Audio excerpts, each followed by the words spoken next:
Hey good day leaders, satu pertanyaan yang paling sering dijawab dengan kebohongan ketika Anda dewasa adalah kalau Anda ditanyain sedang mikir apa?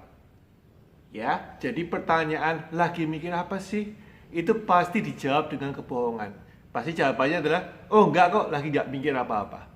Nah, my friend, ini adalah salah satu proses berpikir yang sangat-sangat sering terjadi di mana orang itu melamun. Nah, masalahnya melamun ini tidak menghasilkan hasil yang kita inginkan.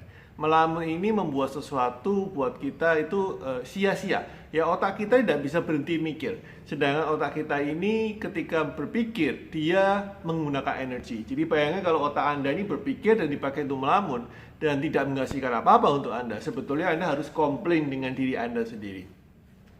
So, buah pikir. Ya, hari ini saya akan bicarakan tentang buah pikir, tentang otak yang menghasilkan buah pikir melamun. Welcome to my channel, my friend. This is thinking time. Hari Minggu, Sunday, waktunya kita untuk melatih otak dan berpikir tentang otak kita atau menggunakan otak kita untuk berpikir dengan lebih baik. So, again, pertanyaannya adalah apakah itu melamun? Melamun itu gunanya untuk apa? Faktanya seperti apa? Dan bagaimana kita bisa membuat kita berpikir dengan benar tanpa melamun? Mari kita mulai.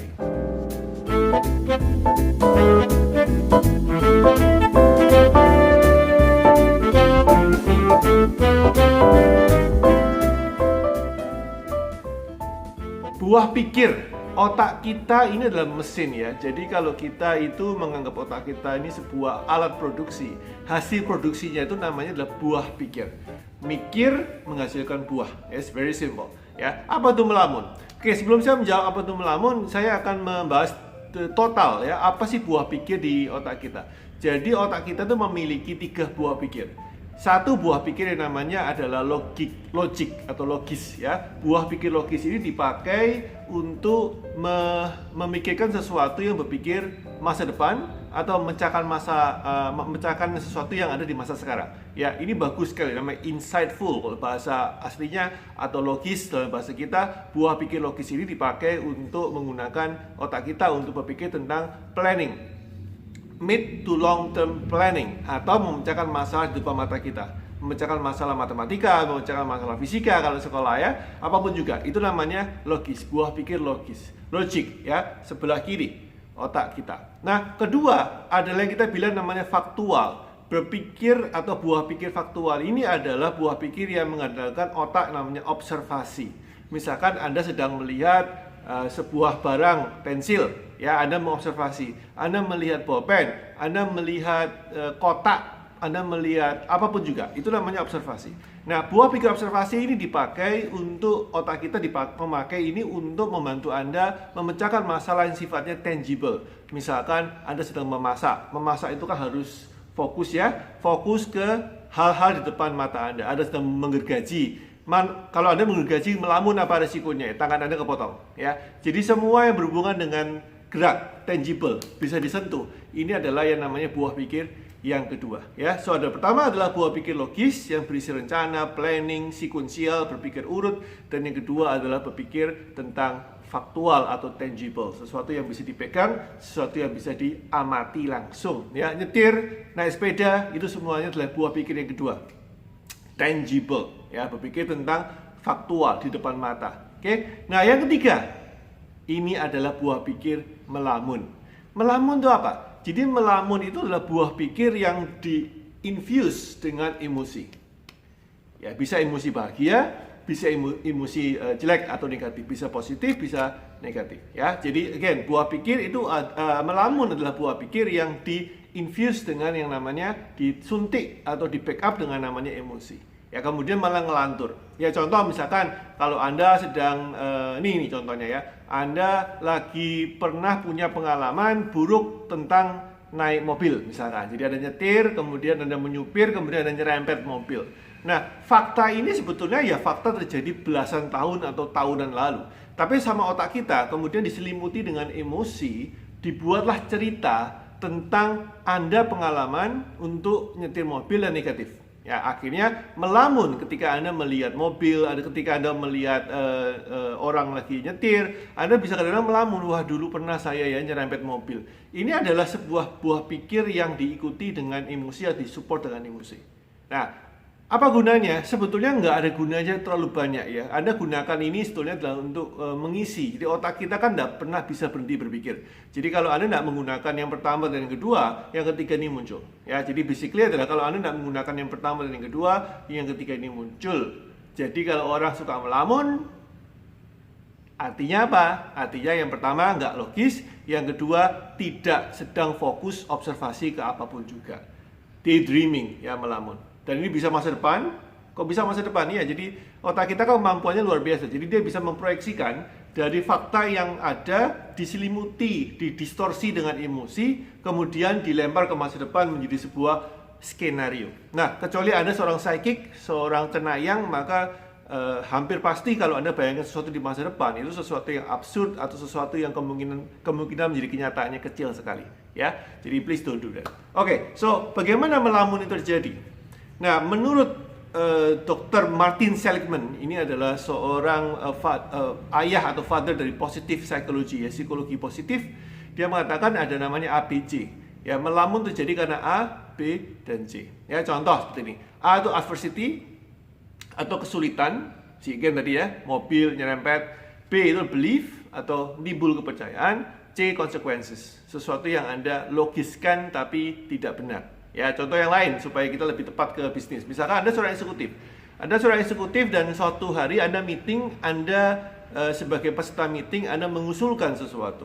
Tapi oleh atasan Anda, oleh bos Anda, ide itu dibantah dan dikatakan idenya ngawur, tidak berdasar, dan tidak memiliki kreativitas. Ya, karena Anda dimarahi di depan umum, adversity itu artinya kesulitan atau ketidakenaan, maka otak Anda mulai berpikir menimbulkan yang belief. Oh iya ya, memang saya ini kalau di meeting kalau saya itu mikir kurang bagus, saya ini kurang kreatif, saya ini kurang out of the box, saya ini kurang pandai. Akhirnya yang C, konsekuensinya apa? Lain kali kalau di meeting saya tidak mau ngomong, saya diam saja. Ini adalah yang namanya kejadian sebelum melamun. Setiap kali Anda meeting, Anda akan melamun. Waduh, saya pernah ngomong, saya pernah dimarahin bos, saya pernah ini, ya. Ada ulang-ulang filmnya, seperti kaset rusak tapi dalam otak Anda, begitu ya. Jadi adversity, kesulitan, diikuti dengan belief, diikuti dengan consequences yang Anda bentuk sendiri.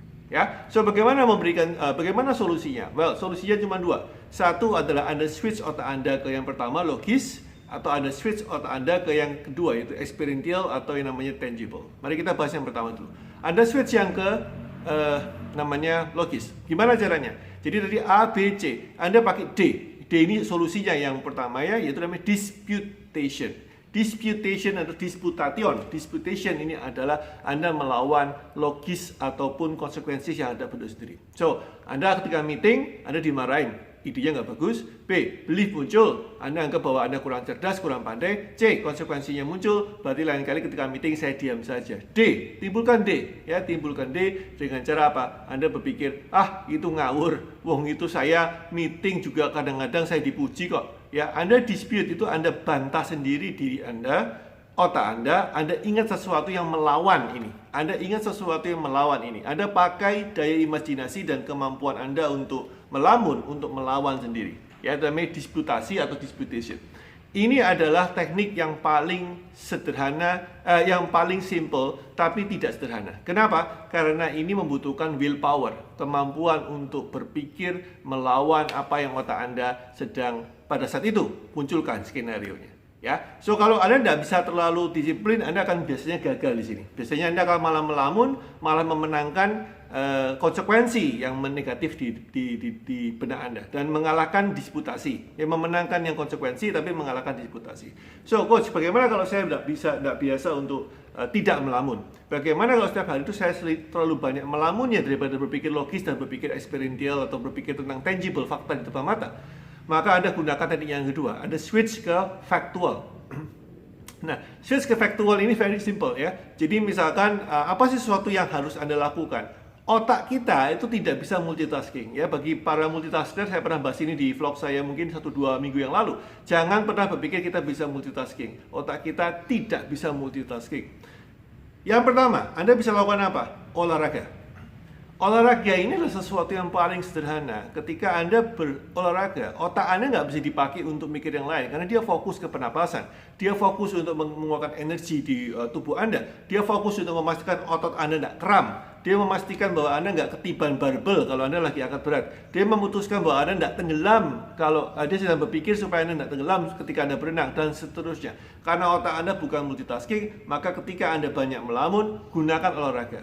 Itu kenapa kalau orang olahraga itu biasanya lebih rileks setelahnya. Karena apa? Setelah olahraga, otak Anda masih harus mikir, merasakan sakitnya otot, napas Anda belum kembali, dibutuhkan waktu untuk tidak lagi melamun. Itu kenapa ada ketenangan setelah olahraga, dan biasanya otak Anda bisa dipakai untuk switch ke logis dan fakta. Itu kenapa olahraga itu sangat saya sarankan. Oke, Anda tidak punya waktu olahraga, which is by the way, itu excuse ya. Anda punya waktu olahraga, Anda punya waktu untuk tidur, punya waktu untuk makan, punya waktu untuk nonton film, punya waktu untuk ngelamun ya, tapi tidak punya waktu olahraga, itu sangat excuse, alasan aja. Oke, you mau yang sederhana, very simple. Anda fokus ke sesuatu yang di depan Anda. Misalkan saya sedang fokus ke kamera, misalnya lagi bikin vlog, Anda fokus ke kamera, Anda lihat dimensinya berapa, Anda pikir ini kotak atau bulat.